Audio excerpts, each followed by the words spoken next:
بسم اللہ الرحمن الرحیم، السلام علیکم، آپ کو خوش آمدید۔ میں ہوں سلمان مرزا اور آپ دیکھ رہے ہیں میرا YouTube channel some up with Salman Mirza. بہت شکریہ جناب، یہ ویڈیو دیکھنے کے لیے آپ نے وقت نکالا ہے، تہہ دل سے آپ سب کا میں شکریہ ادا کرتا ہوں، اور میری دعا ہے آپ جہاں ہوں خیر و عافیت سے ہوں، صحت مند ہوں اور تندرست ہوں۔ جناب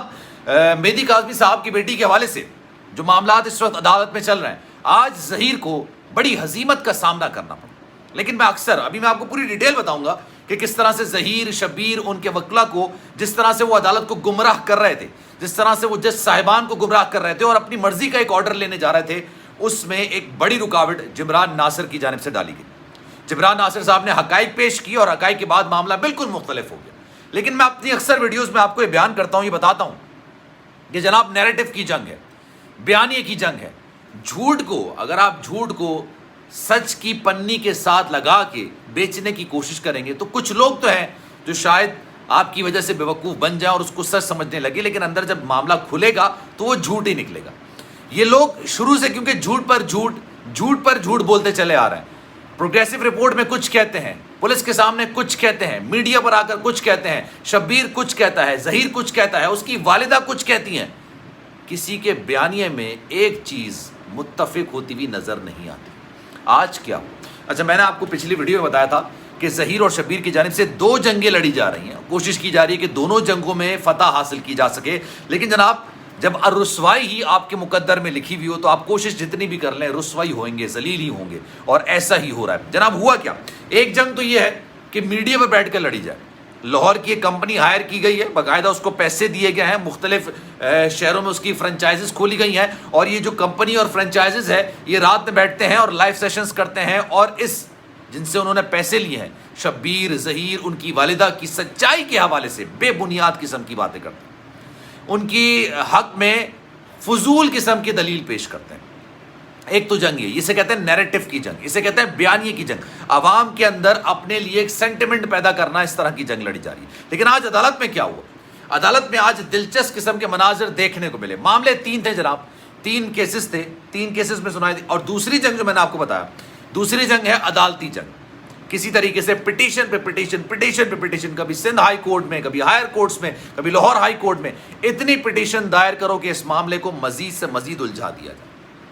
یہ کوشش کی جا رہی ہے، دو جگہوں پر یہ جنگیں لڑ رہے ہیں، اور ان سارے معاملے میں ان دو لوگوں کو پھنسا کے رکھا ہوا ہے جو کہ میری نظر میں جس کا اس کیس سے زیادہ تعلق بنتا نہیں ہے، نکاح خواہ اور گواہ۔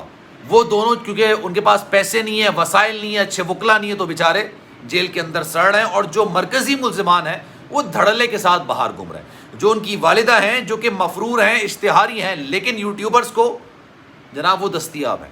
وہ جا کے یوٹیوبرز کو انٹرویوز دیتی ہے، لیکن پولیس کو وہ دستیاب نہیں ہے۔ اب جناب ہوا کیا؟ آج عدالت میں کس طرح سے ہزیمت اور ذلت کا سامنا ان دونوں کو کرنا پڑا، اس پر آج بات کریں گے، لیکن آگے بڑھنے سے پہلے آپ سے گزارش ہے، اگر آپ نے میرا چینل سبسکرائب نہیں کیا، سلمان مرزا آفیشیل، میرے یوٹیوب چینل کو سبسکرائب ضرور کیجئے، بیل آئیکن ضرور دبائیے، اور اس معاملے میں اگر کیونکہ یہ لوگوں کے سینٹیمنٹس ہیں، ایموشنز ہیں، ان کے جذبات اس سے جڑے ہوئے ہیں، تو میں ہمیشہ دعوت دیتا ہوں لوگ جو میری ویڈیوز دیکھ رہے ہیں، اگر آپ چاہتے ہیں اس سارے معاملے میں اپنا انپٹ دینے کی، اپنی بات کرنے کی، آپ کے ذہن میں کوئی پوائنٹ آپ رکھنا چاہتے ہیں، انسٹاگرام پر میرا اکاؤنٹ ہے، اگر آپ چاہیں فالو کرنا ضرور کریں، سلمان.mrza کے نام سے میرا اکاؤنٹ ہے، اگر آپ اس کو فالو کرنا چاہیں ضرور کریں، اور اپنی جو بات آپ کہنا چاہیں ضرور کہیے، میں انشاءاللہ آپ کے میسج کا رپلائی ضرور کروں گا۔ تین معاملات، جن میں سے دو معاملات کا میں آج ذکر کروں گا، تیسرا معاملہ پیچیدہ ہے، میں نے کوشش کی دو تین ماہر قانون سے، لیکن چونکہ آج وہ بہت زیادہ مصروف ہیں کچھ اپنے کیسز کی وجہ سے، تو میں جو مجھے جس چیز میں کلیئرٹی نہیں ہوتی میں آپ لوگوں کو بھی نہیں بتاتا۔ پہلی چیز،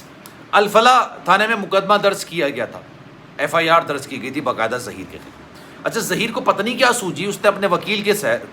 کو ملا کے عدالت میں پٹیشن دائر کر دی کہ جناب یہ جو FIR یہ ختم کی جائے، کیونکہ لڑکی نے بیان دیا ہے کہ میں اپنی مرضی سے گئی ہوں، لڑکی نے بیان دیا ہے کہ میں نے اپنی مرضی سے نکاح کیا ہے، مجھے اغوا نہیں کیا گیا، تو اغوا کی جو ایک FIR درج کی گئی ہے اس کو خارج کی جائے۔ اچھا، عدالت نے اس پر سماعت مقرر کر دی، سماعت آج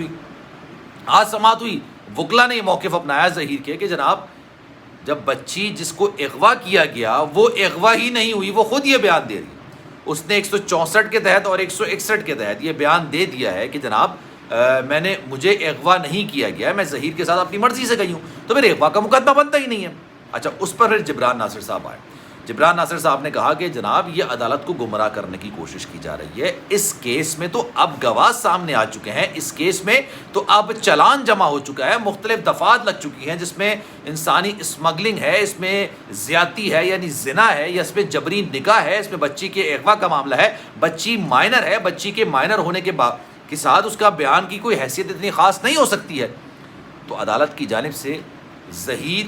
اور اس کے وکلا کی جو درخواست تھی اس کو خارج کر دیا, اس کو خارج کر دیا گیا, مطلب اس کو بے بنیاد قرار دے دیا. اور ان سے کہا کہ جناب آپ ریلیونٹ کورٹ میں جائیں, ریلیونٹ کورٹ میں جا کے جہاں پر ٹرائل چل رہا ہے وہاں پر جا کے آپ اس مدعے کو اٹھائیں, کیونکہ اس میں تو چلان جمع ہو چکا ہے, اس میں تو دفعات لگا دی گئی ہیں, اور ایسی دفعات ہیں جس پر ضمانت نہیں ہوتی ہے.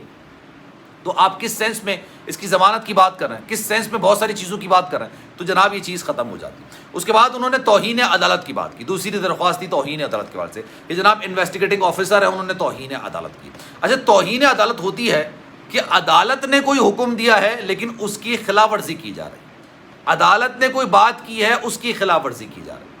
اب جب پھر جبران ناصر صاحب نے اس پر دلائل دیے کہ جناب بچی پہلے ایک عدالت کی جانب سے اس کو میجر قرار دیا گیا, 17 سال سے بڑی عمر, پھر بورڈ بنا, جب بورڈ بنا تو اس کی عمر مائنر نکل کر آئی, جب اس کی عمر مائنر نکل کر سامنے آئی تو اس کے بعد اس کا سارے معاملے کی انویسٹیگیٹنگ شروع ہوئی, اس سارے کام کی انویسٹیگیشن شروع کی گئی. انویسٹیگیٹنگ آفیسر تھے جس پر ہمیں بھی تحفظات ہیں, ان کی انویسٹیگیشن پر ہمیں بھی بہت زیادہ تحفظات کا اظہار ہے, لیکن اس میں توہین عدالت نہیں بنتی. تو عدالت کی جانب سے جبران ناصر کو کہا گیا کہ آپ ہماری رہنمائی کریں اور بتائیں کہ حقائق اور ریئلٹی اور فیکٹس کیا ہیں. تو جناب ظہیر کے جو وکیل تھے انہوں نے کہا کہ جناب ایسا تو نہیں ہو سکتا, کیونکہ یہ تو توہین عدالت کا معاملہ ہے, اس میں ایک فریق ہم ہیں, دوسرا فریق انویسٹیگیٹنگ آفیسر ہے, تو اس میں یہ تیسرا فریق کہاں سے آ گیا, اس کا کوئی تعلق بنتا نہیں ہے.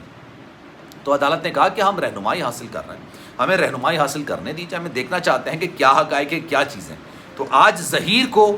شبیر کو, اس کے وکلا کو انتہائی بڑی ہزیمت کا سامنا کرنا پڑا ہے, اور اس چیز کو ایک غلط نیریٹو کے ساتھ, وہ پہلی جنگ والے جو لوگ ہیں نا, جنہوں نے باقاعدہ طور پر جن کو ہائر کیا گیا, جن کا کام ہے پیسے لے کے جھوٹ بولنا, وہ اس کام میں یہ کہہ رہے ہیں کہ جناب مہدی کاظمی صاحب کی درخواست مسترد کر دی گئی. اس پہ بھی میں ویڈیو بناؤں گا. تو جناب اس پر آپ کی کیا رائے ہے, میں چاہوں گا کہ کامنٹ سیکشن میں اپنی رائے کا اظہار آپ ضرور کیجیے. سلمان مرزا کو دیجیے اجازت, زندگی رہی, صحت رہی اور آپ کی دعائیں رہی. تو انشاءاللہ اگلی ویڈیو میں آپ سے پھر ملاقات ہوگی. خیال رکھیے گا اپنا. اللہ حافظ.